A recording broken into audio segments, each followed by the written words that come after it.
Hello, everyone. Welcome to It's Sybil. I am Sybil Wilkes. Everybody is here today. Hello, young Kwyn. How are you? I'm doing good. It's been a really, really nice week. This is my third week on campus. I actually got groceries.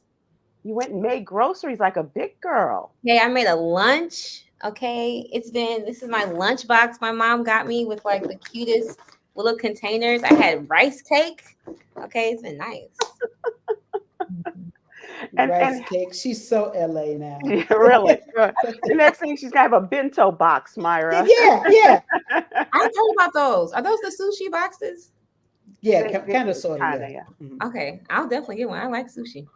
Well, you make your bento boxes. Oh no. I thought something like I'm kidding. I don't make. You can buy them as well. Okay, good. Myra, how are you? I am well. I am very well. Debbie didn't come by, so Good. surprisingly, we stayed relatively dry here in the metro Atlanta. Well, you guys have had enough rain Pretty to last much. you a while, right? Pretty much. So I feel bad for those on the East Coast who are affected. But people who've been texting and calling you okay? Metro, maybe we are dry as a desert right now. So that's a good thing. It's like some other things I know. Stephen Hill, you're back in I the thought US about that today. and wouldn't go there. So glad to be back in the USA. My lovely wife and I are back here. We are doing nothing except enjoying each other's company for 2.5 weeks. I think it is till we go to Burning Man, and then we join our company and everybody else's company. So very excited about that. I mean, it's literally the first time I think we've taken this time just for us to do nothing without traveling. So I'm very excited about that. Nice. I love spending time with my wife. Like it's the coolest thing in the world. I love spending time with my wife. And she And says I the like same. it too. And she's what? I'm sorry. And she says the same. I don't know if she says it. It's more of an understanding. Okay. She as well. She as well. We are very fortunate people. You're very lucky. Yes, you are. Very, very. So let's talk a little bit, Kwyn, about your adjustment. And for people who don't know and are just joining us, Kwyn has made a complete transition from one coast to the other, Oh, that's right. and now living in the Los Angeles area. She has a real big girl job. Yes. So I accepted a job as the director of the Office of Black Student Services here at Loyola Marymount University, which is a Jesuit institution. They pride themselves on being an anti-racist institution. And I can quote that because they put that in our HR, in our employee document. So this is what I'm going to hold them to in regards to holding them accountable. But my role is making sure that all the Black students here feel a sense of belonging through the experience that I even had as a student at a historically white institution. This is where I met Blackness. Like growing up in Chicago, I always knew I was Black. I always knew that, I came from a line long of amazing people, but I didn't experience Blackness until I went to a historically white institution. So my job is to make sure that students not only are identifying with their Blackness, but they're able to experience it through cultural education as well as the history. So talking about, Ella Baker and the student nonviolent, SNCC, Nick. talking about Malcolm X, talking about, the freedom fighters that we all seem to know now because of like Ava DuVernay and stuff, but also just making sure students are well acclimated. Thank you. And yeah, we drove from Virginia to LA. My mom is a real Southside mother who will make sure that her daughter is well taken care of, as well as my stepfather Binga, and my brother does not play about me at all. So they all help me pack up my little Kia Soul. And if you know a Kia Soul, it's the box car. It's a cute little car, but It's very cute. Oh, it's very cute. But emphasis on the cute and the little. especially Yes, the I little. think cute and little is very appropriate. So I think the drive was, what was it? 1,700 days. Yes, I was trying to remember the number of hours, but yes, it felt like we drove on a Friday and then I got here Monday. Yeah. Wait, you didn't stop anywhere? We stopped in Tennessee. And I remember stopping in New Mexico because I was like, I'm in New Mexico. I've never been to New Mexico. Yeah. And I love then New Mexico. there was Three drivers. There were 3 drivers in the car? 3 drivers? Yes, myself, my mom, and my dad, Bingo. Yeah. And y'all switched off every 2 miles. Y'all switched off. That's the thing. My mom didn't really want me to drive. Oh, really? She doesn't trust you? Yes, she feels very scared of how I drive, but I am such a safe seatbelt on. Is everybody ready to go? Consent. Okay, lock doors. All right, let's go. Type of driver. That's so cute. Chicago. That was like me at the club last night. At the club. That's What so club? But cute. yes. Seatbelt on, consent. I remember that drive from Chicago to Los Angeles when I was married at the time, and it was three grown-ups and a baby in arms in a truck, in a Hertz renter truck. And once I got to LA, I swore never. You got rid of the truck and the spouse. Yeah, pretty much everybody had to go. Michael only stayed because he was 6 months old. But other than that, seeing the biodiversity, Myra, I'm pretty sure you can agree, is absolutely insane. Like from Tennessee to like the desert, like seeing tall trees to cactuses is just like, to seeing deer from armadillo is just like, wow, God really did God's thing. He's doing his thing, right? And it was so hot because we also to spend the night in Albuquerque, New Mexico. The temperature dropped so bad. This was in September, that when we woke up, the truck froze and wouldn't start. Wow. Yeah. Wow. Yeah. Overnight. Yeah. And that was a minute ago. We weren't even talking about climate change and all of that stuff then, were we? This was in 19. That's okay. That's all right. The arrow. But the thing I was going to mention, Kwyn, going back to, you said where you really learned so much about your history and things. You went to school in the land of funk, though, right? Didn't you? Yes, I did go to school in Ohio, in Dayton, Ohio, but I attended a private institution. This is the role of where higher education has to accept, is that you have all these institutions in these robust cities of like Black life and like Blackness and like Black music. But I went to school in Dayton, Ohio, and I had no clue, no reference of anything funk on our campus. It was really like Irma. Did you have funk in your house growing up? Oh, yes. Okay. So you knew the land of funk. I knew that I was always Black, but I was saying that I didn't really know about Blackness in regards to the homogenous experience of whiteness and in the racial caste system until I went to a historically white institution. Like, especially from the South Side of Chicago to Dayton, Ohio, it was a real culture shock. It was a real culture shock. I was like, wait, this is how y'all get down in other places? And now I'm in LA from, Chicago by way of Virginia, but still West Coast people are different. They're really chill. Everybody wears baggy clothes. Nobody wears belts here. And I'm really what's going on? What an observation. There's no belts, there's no bras. It's all sandals. And I'm just like, very laid back. Dresses. Yes. So if y'all can send me some sandal recommendations, because I fear I'm going to lose the arch in my foot. Oh, that's funny. Well, I congratulate you on your job and your new position. I'm so glad that the school is offering that. Quick news story here in Atlanta, here in Georgia. And we're going to start that, Myra. Hang on 1 second, okay, because sorry, we do have a guest, and Yolanda said we're talking too much. And just having great conversation. But we're talking too much on the talk show. That's crazy. We're talking too much on the talk show. You talk in the newsletter today about what's going on at the Olympics, and just want you to give a headline of that, because that's also going to be a part of the subject of your conversation with your guests coming up.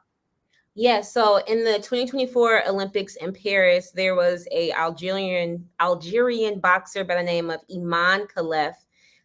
She, I believe, is actually still competing right now. But there's been a huge debacle because of one of the fights that she competed in with another boxer, where the boxer, I think, forfeited. Like, they just stopped fighting. She just stopped, yeah. After she was punched by Iman. Right. People, conservatives, right. She said she never felt a punch like that before. Conservatives then started misgendering Iman, saying that she is transgender. And then the IOC started just releasing just misinformation. And then now people are just like calling and debating on this whole contentious issue on whether transgender folks should play in single sex sports. And that has been a contentious issue for a long time. I hope that it'll end soon. But it's definitely been used also as a political ploy right now in this current election. When you have JD Vance that's, calling this person, a person that he's never even met, like a monster and like all these type of things. And people are really dehumanizing Iman, who is a woman. People are bullying her. She's been experiencing harassment and all different types of violence for no apparent reason. So okay, so let's hold it there. And you have a special guest. Morgan will join us in just a few minutes, and then we'll get into the whole depth of this conversation. There's a lot of different topics that you guys want to address too during this. Okay, so that is the story that you can see in today's What You Need to Know newsletter. If you'd like to subscribe, we'd love to have you. It is absolutely free, the What You Need to Know newsletter. Just go to SybilWilkes.com. Give us your name and your email address. We'll have it in your email box every Monday through Friday morning. Kwyn is our LGBTQIA plus contributor, and her big brother Cameron is one of our political contributors. Coy Malone is our social justice contributor, and Aprilette Russell, or Miss Aprilette as she likes to be called, I guess is what she's most comfortable with. Miss Aprilette will be with us on Thursdays with mental health and wellness. And so also in the newsletter, last week we did a really great job of paying tribute to nurses during Black Nurse Week. And this week we're talking about diseases that overwhelmingly affect Black people. And the question in the headline is, what in Black Health Matters, what's race got to do with kidney donations and transplants? Kidney disease overwhelmingly affects minority communities, and African Americans are 3 times more likely, Hispanics 25% more likely to end up on dialysis than non-Blacks, according to Dr. Sylvia Rosas. And we know that there's a lot of social determinants of health that are involved with who gets kidney disease and who progresses into kidney failure.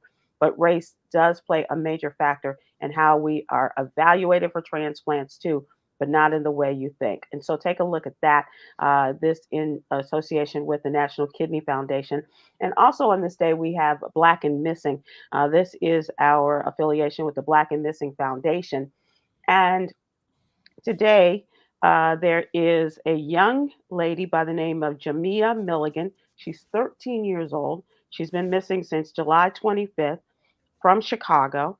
She is 5 feet 2 inches tall with a dark complexion, and she has long black hair, brown eyes, and she was last seen July 25th, as I said, in the Grand Crossing area on the south side of Chicago. And the circumstances of her disappearance are not known. But take a look at her picture. If she looks familiar to you, please definitely go to the Black and Missing Foundation website and share whatever information you may have. Just so you know, she was wearing a red shirt, black leggings, and gray slide sandals. And 13 years old is so got to be a lot of fear on the part of her family and friends. And we do that every week here in the What You Need to Know newsletter. And also, if I may be so indulgent to ask you to take a look at our political stories. As I mentioned, Kwyn's big brother Cameron, and he's talking about the calls for civil war are now commonplace online as a result of the attempted assassination of Donald Trump. And that's not only scary for him, but for the other candidates who are now running for office, and not necessarily just for public office. And speaking of running for the presidency, take a look at the story that I did on the Joyful Warriors. The presidential candidate, Kamala Harris, the current vice president, picked her VP candidate for the run into the White House. And so she chose a man that very few people knew about, but his name is Tim Walz, and he is the governor of Minnesota. And it seems to be a really good match. And it was a joyful experience to watch them together yesterday in Philadelphia, in the city of brotherly love and sisterly affection. So all of those things are in the newsletter today. Please take a look at it. And now, Kwyn, without further ado, let's move on to what's really going on. And we'll have a conversation, and would love for you to do the honors. Thank you, Sybil. So I want to introduce Morgan Sherm. Morgan, she is a veteran media producer, journalist, product of Tennessee State University, and trans activist from Chicago. She has helmed several major hip hop morning radio shows and leads audio production at events throughout the Midwest. In addition, she has contributed to the Black Queer Equity Index and worked with GLAAD to educate newsrooms on reporting techniques for transgender subjects. Currently, Morgan is working on curriculum for Black and Latinx faith communities on religion and its impact on stigma and violence towards transgender people. So welcome, Morgan. How are you? Welcome back, Morgan. Hey, also, Hey. you could add now, I am a art teacher. I teach second grade art Oh, second grade. That's Where? perfect. at a charter school in Chicago. Okay. Period, Charlie. Nice. Okay. You said I'm not gonna mess with the public school. That's valid. No. We all fall within somewhat of a similar system. So We do. That's true. So let's get into it, right? Right now, what we're going to talk about is the Algerian. My tongue wants to just be lazy. The Algerian boxer. California in you now. Okay, literally, it's too chill. The Algerian boxer Iman Khalif, who has been subjected to harassment and bullying by folks who assume she is transgender after some misinformation. And I want to clarify again, like the context. And Morgan, you can also elaborate this as well, whatever I'm missing or incorrect. But currently, the IOC, the International Olympic Committee, which oversees the games, requires transgender women to have transitioned before the age of 12 to be eligible for the women's category to prevent any potential biological advantage, again, because I don't agree with that, biological advantage from male puberty. And I want to also clearly underline and emphasize that the IOC, they have not released actually what type of metrics that they used for a supposed failed test that the Algerian boxer Iman Khalif underwent. And Iman herself has declared, as well as her family, as well as the country that she represents, has all stood behind her, saying that she is a woman, a cisgendered woman. So Morgan, can we really dive into this and talk about what are the implications of accusing someone who is transgender, accusing someone of being transgender? well, I think that there are significant, I guess, implications. Obviously, it creates a fervor, or over the last few years, it has created a fervor and a lot of negative energy towards trans people. But also, in my perception, and I guess in my own reality, it brings about some unsettling verbiage from people who may be withholding a lot of transphobia, and they use this moment to lash out. And that can be very uncomfortable to see. Also, it just highlights the issues that we have with gender norms, where a lot of times we feel that if someone is not feminine enough, then they must not be a woman. If someone is not masculine enough, then they must not be a man. And those things in itself can create dangerous consequences for people. And the thing that the main issue that seems that conservatives are bringing up is this random failed test, right? That we don't exactly know what this test consists of. But what folks are reporting is that the boxer Khalif Iman, she has an X and Y chromosome, which could indicate that she is intersex. And we have delved into the distinction between being intersex and transgender. But do you want to just really define that again for folks, like the difference between intersex and transgender? Yeah, so intersex is when a person is born with both male and female organs. However, one may not be present or one may be slightly less visible than the other at birth. And so they may navigate with elevated levels in one way or the other. I would also add, though, nobody has actual evidence that this was the test that Iman failed, as those results were confidential. The only thing we do know is she had elevated testosterone, and there could be a myriad of reasons why someone may have elevated testosterone, or even why someone may have elevated estrogen. Mm-hmm. People who suffer from PCOS, which is polycystic ovarian syndrome, or even folks with diabetes like myself, we have like varying levels of testosterone and estrogen. So that being some type of metric of somebody's gender identity is actually very invalid and shouldn't actually be applied. So I'm glad that you brought that up. And we can go into like, what are your thoughts of trans inclusion in sports, as a trans woman yourself? I think that it's an issue that does need to really be understood, I guess, on a case by case basis. However, in my opinion, I think in my experience, especially working with children now, I do understand, or I can see or recognize how a parent of a younger child, or when we deal with prep sports, could be concerned about body differences when it comes to a trans girl and a cisgender girl. Mm-hmm. The major issue, though, that I see with all of that is we don't actually really feel this way. It seems very misogynistic in its whole process, because we do not actually seem to care when it is a trans male or a trans boy, because we've automatically presumed that men are stronger and faster than women when we talk about biological makeup.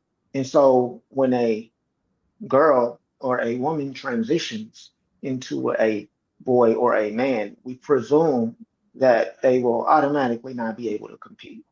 Mm-hmm. I find it interesting that people have really latched onto these moments when we talk about the highest level of sport, because the reality is most people will never participate in an Olympic sport, because to be in an Olympic sport means that you are of the best in your country or your nation. If we even Morgan, went to, I'm sorry. Finish your thought. I do have a question. okay, but I'm sorry, I'm a sports No, nerd. no, no, I'm no. sorry. That's okay. I'll get into it. But even when we talk about professional or semi-professional sports leagues, Mm-hmm. the probability of someone making it to those places is substantially low. Mm-hmm. At the collegiate level, D1, D2, D3, it's still substantially low. And if in the United States, we are 0.003% of the population at this point, then that would mean that either trans people, according to the fearmongers, we're like the greatest athletic specimens ever, or people are overreacting. Myra and Stephen, I don't know if you have questions as well, but I do have a question about that. And this is a conversation that I heard. I don't know what this means or what this will look like. But have you heard about conversations of people saying maybe we should just have leagues for transgendered people? And I so have, you yeah, have. Okay. So how do you respond to that? I don't think that there will be enough competitors for any of those leagues, because our numbers are so low. Mm-hmm. And so that does that seem to be a ridiculous notion, because that would alleviate, according to these people, all of the brouhaha over something like this. I mean, I think that what I think it could do eventually at some point is create non-gendered sports, right? Or Mm-hmm. sports where gender is not the preeminent, like, de facto identifier of Got who participates in said thing. But I do not think that that is a probable nor possible idea, because again, we don't have that many trans people, and also we don't have that many trans athletes. I can't play any sport. it. And I do want to add that there were actual transgender folks who did compete at this year's Paris Olympics. You have the Olympian Laurel Hubbard, who was the first openly transgender athlete to do so, who competed in the Tokyo Olympics. You have Nikki Hiltz, who is transgender and non-binary, and they represented USA at these upcoming Olympics in track. You have Kwyn, who is a Canadian non-binary footballer, and you also have Hergy Bakadian, who is a boxer from the Philippines who competed in the 75K category in Paris while identifying as a trans man. So, Morgan, do you see, in your experience as a journalist and just being a part of, like, the grassroots movement in regards to activism and organizing for trans rights, do you see this as a trend continuing in regards to this type of contentious issue of gender visibility, fairness, like in sports? And how has these events made you feel personally? I do think that these things are going to continue to be contentious in the moment, simply because there is a lot of misinformation or people not actually seeking education. And so when we talk about even the people that you just named, majority of them were non-binary and or trans men.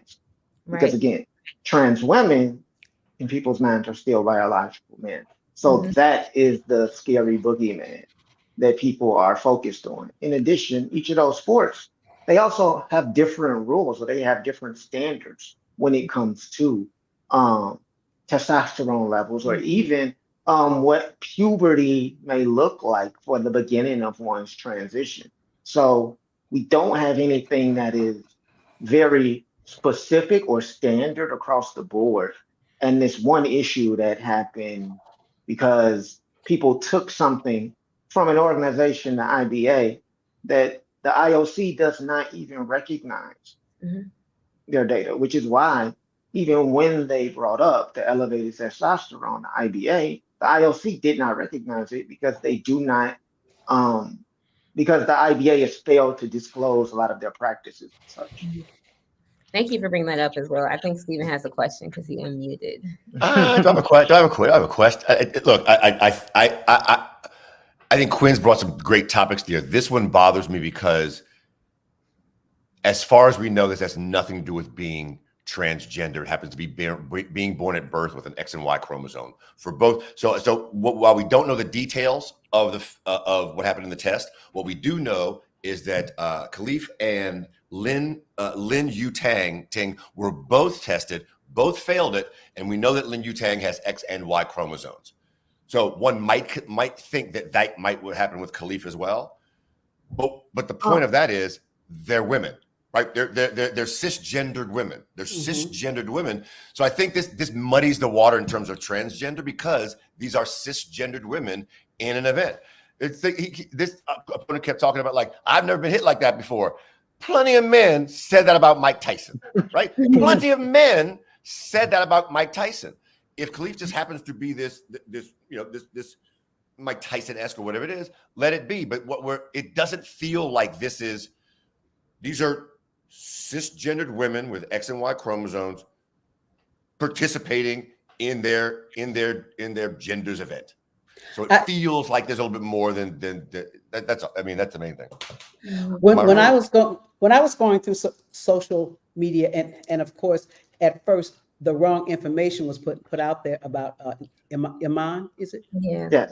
Iman, and but almost immediately, like within 24 hours, when the correct information was put out there, I was very pleased to see that the person who originated the story put out the correct story and apologized. And I would say about 90% of the people on the feed said, then let her box. Yeah. If she was born as and identified as female, let her box. I think too, in this situation, like, is an apology actually enough? Because literally, like, Iman has now undergone such a slanderous, such a violent type of assault from people on both sides of the aisle, like from everyday people, and it has unfortunately been linked to the larger conversation of of inclusion of trans folks in sports from all ages, not just like from the Olympics, but even when you brought up Morgan, like students in elementary school. And I think it's just really, I think it's just really telling. I love that you brought up misogyny, Morgan, within this, and just patriarchal influences, because I do not see any type of issue when folks bring up transgender men. It is specifically and only seems to be highlighted and illuminated if we're talking about trans women. And that does really unveil our issues as a people that everybody seems to have, biased, unbiased, ignorant, unknown, that we all seem to have ingested a sizable amount of misogyny when it comes to what not only do we define as what's woman, but what do we define as feminine, and what do we find as women presenting, and that what seems to be making folks uncomfortable. And Taylor, Morgan, I'm going to ask you to give us your last word on this, because we have just a few minutes left, and I do want you to talk about the people, the losses that you have suffered personally, and people that we've heard of in the headlines. Okay. Well, thank you all for having me today. I do think that when we talk about chromosomal or DNA, that those types of things are very unique. I personally think that humans are the most unique computers ever created, because we all are so different. And it is, I think it is impossible for any of us to be the same. But I am not a scientist, so I won't get into that. I would also add that with the transmisia, that and transmisia is a form of hatred towards transgender people, which I think goes beyond what transphobia is. Some of that did get reflected when this story first presented on my timelines, where I saw a lot of people even people whom I trusted, people whom I consider colleagues and or friends, speaking very loudly and abrasively about trans people, which meant that this is likely how you feel about me. With that said, transphobia is it's a very large and dangerous thing. I would add that there is a story that happened in June 19th. A friend of mine, Taylor Casey, she went missing in the Bahamas. She has not been found to this day, and her parents and the community, we did not share or disclose that she was trans until 9 days later, because the presumption was that that would impact how her story was covered.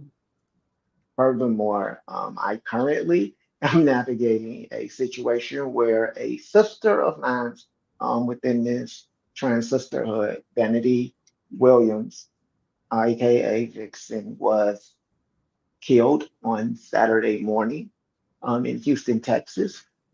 And while she was murdered, I have been having to communicate with the news outlets in Houston to make sure that they properly identify her, because she's just been listed as young woman, and that they can learn more details about her. Because unfortunately, I believe that based off of presentation and or assumed, employment, there are certain, I guess, perspectives that end up, or things that get insinuated or inferred. And those things aren't really helpful if we're going to move forward. With all that said, I believe that people can change and people can grow. And while I personally have given a lot of grace and stuff to my mom, who my mom has, it was beautiful that I could talk to her about Vanity on Sunday. And she was very adamant about, the issues that trans people are facing. I do think that a lot of times we don't realize that we do not have a lot of time to offer grace because our lives are at stake. May I ask you a question on behalf of news people everywhere? If we had the opportunity to correctly identify your friend, so would it have been fair to say a transgender woman in identifying her, or how should we have done that? No. I mean, I think, like, first of all, they did great in the gender, right? And since she was listed as a young woman.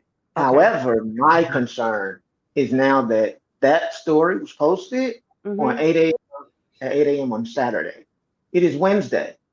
It has not been updated yet. And people can do the work, especially when the building that she lived in was around the corner from the Toyota Center, which is where the Houston Rockets play. So this is a So, prominent so area. they're Yes, ignoring the story, is what exactly. your Yes. disagreement Oh, is. I'm Got it. sorry. Yeah. Got it. Well, I I'm got Yeah. going to cover that for this Thursday.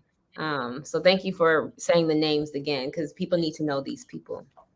Yeah. And the Taylor story, I was really glad that Kwyn did that story as well, because as a Chicago girl, just thinking about that and being in a foreign place and Yolanda and I have traveled places where quite honestly we probably should not have been, and thinking about that in terms of it, but to add that to it and the fact that she wasn't properly identified and in a place where there are some questions about it really did bring up a lot more questions and concerns about how people are treated in foreign countries. Yeah. Yeah.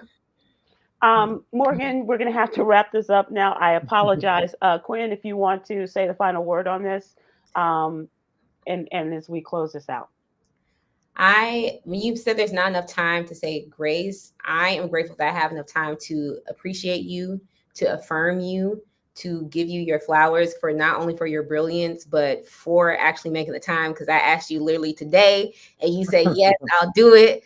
So girl, thank you. But you literally have taught me so much, and I'm just really grateful for your gift that seems to keep on giving. And yeah, I appreciate your existence, honestly. So thank you. And keep being a light, Morgan. Thank you so much. I'm sorry Thank for your you. loss. For Thank the loss you. of your friend. Yeah. Absolutely. And if you could come back with an update about them, we'd appreciate that too. Okay. I will. Okay. All right. Okay. Great. Right. Bye. Bye-bye. Okay, good job, Kwyn. Let's move to trending topics. Myra, you had a news story that you wanted to give a while ago. Oh, yeah, yes, because I was saying to Kwyn that I'm glad you're able to teach that, because in Georgia within the last 2 weeks they banned African American AP study, AP African Well, they've American. updated that, and I have that in the trending. So hold on to that. Okay. Okay, then No, never no, no, no, mind. no, no, no, no, no. But just to know, we're Okay. we're going to cover that. I do Okay. want to get over the talk about some of our appearances and things. Myra, we'll see you next month in Atlanta with J. Anthony Brown and friends. You and I will both be there September 14th. At City Winery, yes, and 2 shows and wine will be mandatory. And who's buying, Myra? That's my question. We ain't buying this, the winery. Just sample. We just ask for a sample Okay, exactly. Yeah. What? of everything, right? Of everything on that wall. We need a sample. Okay. What she said. Okay. All right. Cool. And Myra, you have anything else coming up? I don't know. All right. Stephen Hill, what about the songbird? Nest, not you don't care about me, just the songbird. Just like you don't ask more about. No, just we me? don't. All right, cool. Actually, no, we Never don't. mind. We'll be nesting here until Burning Man. Head to Burning Man, and then on September 15th, Zhuchu, China. On September 17th, Chengdu, China, and October 25th, 26th, Yoshi's in the Bay Area. Yoshi in China. Yoshi's in the Bay Area. That's very funny now. Yoshi's in the Bay Area. And how My was birthday. how was your award ceremony where a friend It was awarded amazing. you? Was it? It was unbelievably rewarding. It was well worth coming back from China for like literally for 24 hours for seeing Elroy, Coach William May, and a lot of people that I work with in Boston radio over 30 years ago now.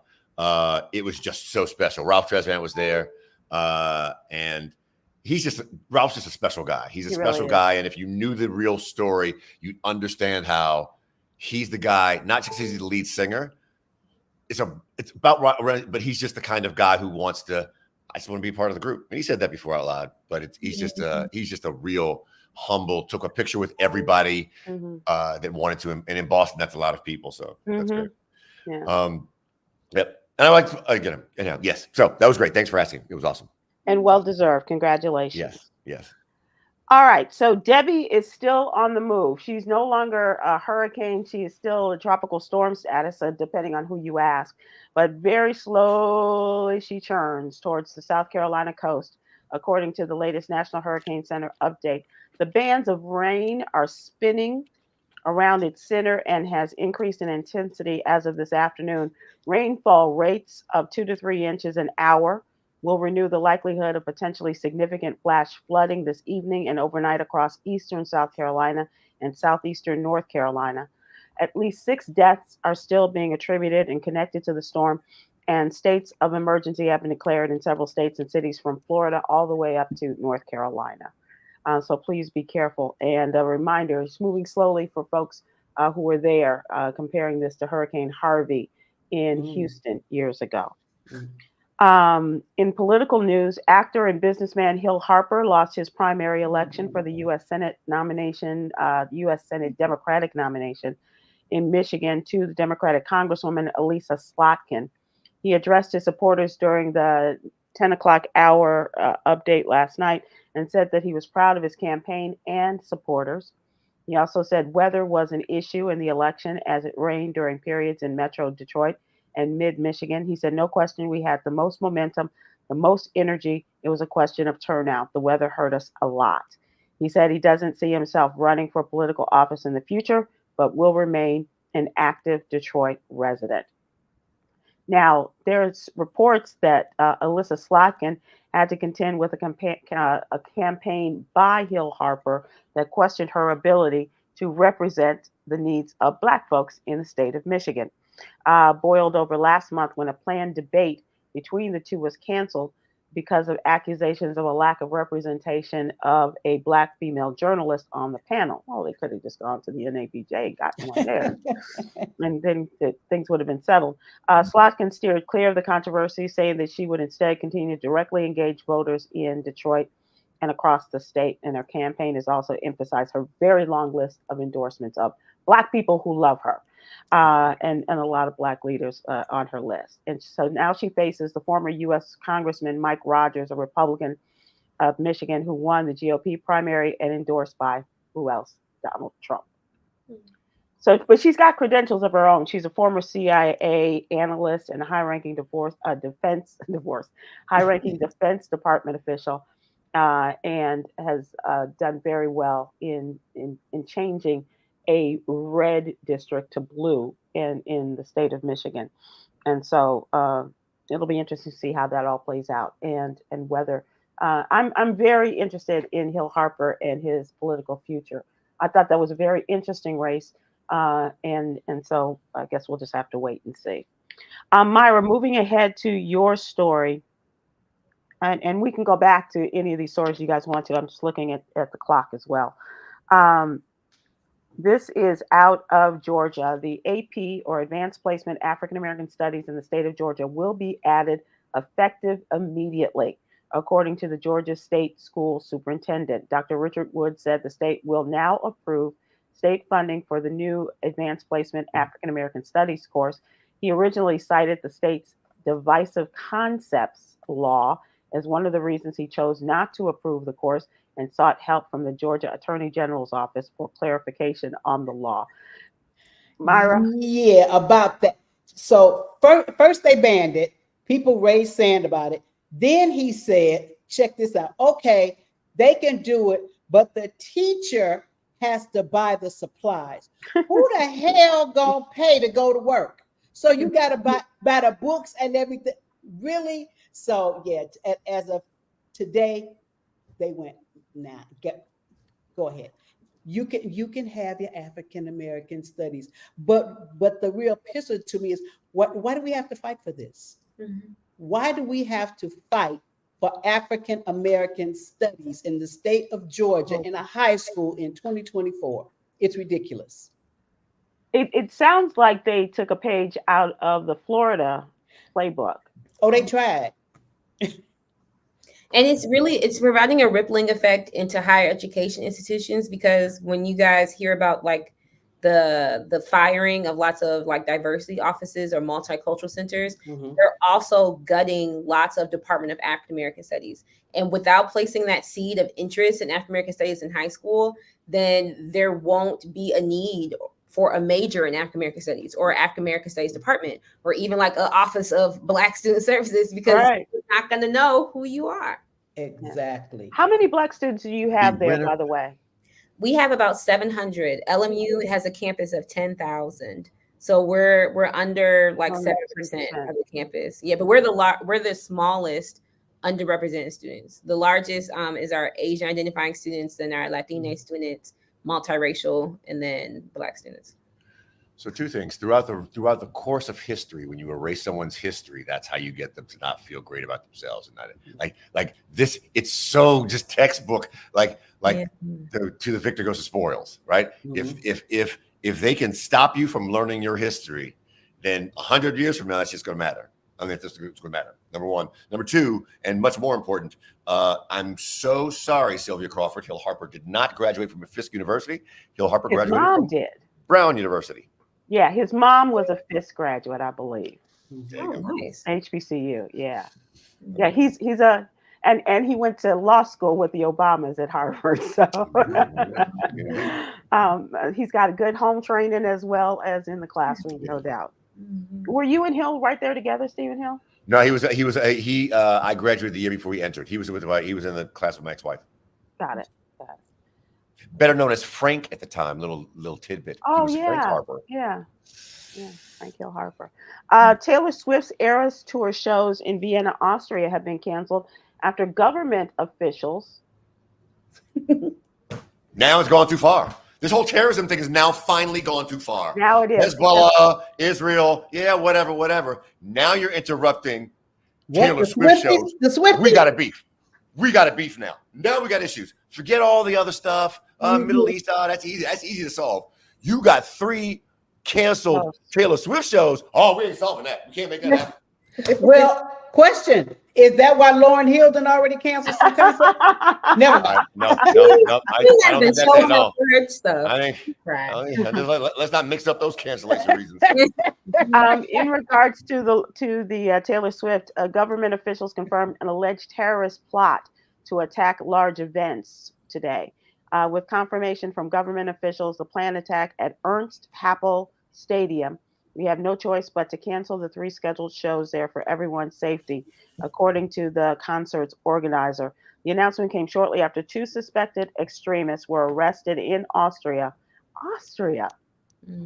There's just cream puffs and, dancing. You go where the crowds are that's going to make the most noise in the world. And that's what they did. One of the terrorists or alleged terrorists appeared to be planning an attack on a major event in the Vienna area, such as Swift's concerts over the weekend. The 19-year-old main suspect was arrested in Turnitz, south of Vienna, and the second person in the Austrian capital. Swift's concerts had been scheduled to take place at the Ernst Happel Stadium Thursday, Friday, and Saturday as a part of her massively successful Eras tour. And a lot of people have taken advantage of the reasonable ticket prices in Europe. And so as compared to what they were in the United States. So there are people who are planning to go from here or probably are already there now. And now they're told, sorry, the terrorists. Absolutely. Oh no, most of the like half of the stages are filled with US folks. Yeah. Kind of same thing happened for a couple of shows on the Beyonce tour too. It was much cheaper to get tickets over there. Yeah, for sure. And do that. It's unfortunate. I make a joke about it, but it's like all people want to do is just enjoy a musical event. They got to worry about terrorists coming there, trying to blow them up. Because remember it happened to Ariana Grande in England. Yeah, remember London? Was that London? No, it was outside of London. It was. I used to know this. Manchester. It was. I'm not sure. UK. Yeah, in the UK. So. The concerts would have attracted audiences up to 65,000 people, with thousands more expected to congregate outside the stadium. Have you seen those videos? Have you seen those videos of people outside the stadium? Yeah. It's like Michael Jackson '88 all over again. Yeah. Yeah. It is. So I'm sorry for all of those that had to pay the price for this, but better safe than sorry, I guess. Yeah. Oh, yeah. Absolutely. Pitbull's getting a stadium. Wait. Florida International University. The person or the dog? Pitbull, the entertainer. Oh, okay. Florida International University announced that it is renaming its football stadium Pitbull Stadium for the next 5 seasons in what's believed to be an unprecedented sponsorship arrangement between a university and a celebrity. The 5-year deal is worth $6 million, and Pitbull will pay the school $1.2 million annually and has an option to extend the contract an additional 5 years. It includes Pitbull's purchase of the naming rights, the sale of Pitbull's Bully 305 vodka at FIU games. Those games are going to be lit. Use of the venue for 10 days each year, and an FIU anthem created by Pitbull, the title of the official entrepreneur of FIU athletics, and other promotional and fundraising perks for Pitbull. Wow. Oh, okay, Pitt. Pitbull. Most guys love putting their names on something. Yeah. Most guys love putting their names on something. Well, it's a step up because previously it was just known as FIU Stadium. FIU Stadium. And so they're saying, we'll take your $1 million a year. For as long as you can bring it in, we're here for you. Okay. For you and Mr. 305. Entertainment. Simone Biles will be leaving Paris with 4 more medals and a 6-figure paycheck. Nice. The American gymnastics star led Team USA to gold in the women's gymnastics team event, of course, won the individual all-around and the vault final, and she capped it off with silver in the floor exercise, which I was glad that the Brazilian woman won, but she could have taken that one too. Love that podium. Love that podium. That was a beautiful podium of black. When they bowed down Yeah. and then held hands, I'm not crying, you're crying. Okay. It's beautiful. And there's no name NFL players trying to push back. Oh, that was the best moment. You got to be more competitive. No, the results are in. You did your best. Celebrate. Greatness celebrates greatness. Come on now. And if you are so great, you would understand that, but you obviously are just a little piddly toad. U.S. athletes normally aren't specifically paid to compete at the Olympics. The U.S. is one of the countries that provides bonuses for winning medals. So, the U.S. Olympic and Paralympic Committee gave out in Tokyo $37,500 for each gold medal, $22,500 for each silver, and $15,000 for each bronze medal earned at the games. The numbers this year have gone up, and apparently Simone Biles will earn $135,000 bonus for winning her 3 gold medals and 1 silver in Paris. And that compares to the $7.1 million that she made in 2023 from her advertisers. He spent that gold medal money at the club. The band douche. Boom, boom, boom, boom. Let's go. In the corner, right at the top of the Champs-Elysees. Never mind. I've never been there. That's not where they make their money. It's the endorsement. $7.1 million from advertisers. That's right. Pretty damn awesome. You're the best ever. You get that. Yeah, absolutely. I saw Jordan Childs was putting on cocoa butter and stuff. I was like, I said, make that money. Go ahead, baby girl. Right. And you can hire a little garçon to do that. And Snoop is making $500,000 a day just being Snoop. Just being Snoopy. Just being Snoop. I love it. I absolutely love it. I thought he brought more life to that than anybody else on that television, any of the hosting crew. When he said, wait, did you see him trying to defeat the horse? It was cute. He said, no, I'm afraid of horses for real. Mm-hmm. And he was trying to get a horse to carry. I'm afraid of horses. I didn't know he was afraid of horses. He hangs out with Martha. Here's a jewel for the day. When we dream, we connect with our deeper selves and what truly matters to us. So here we go, ladies and gentlemen. Inhale dreams. Exhale doubt. I'm not done yet.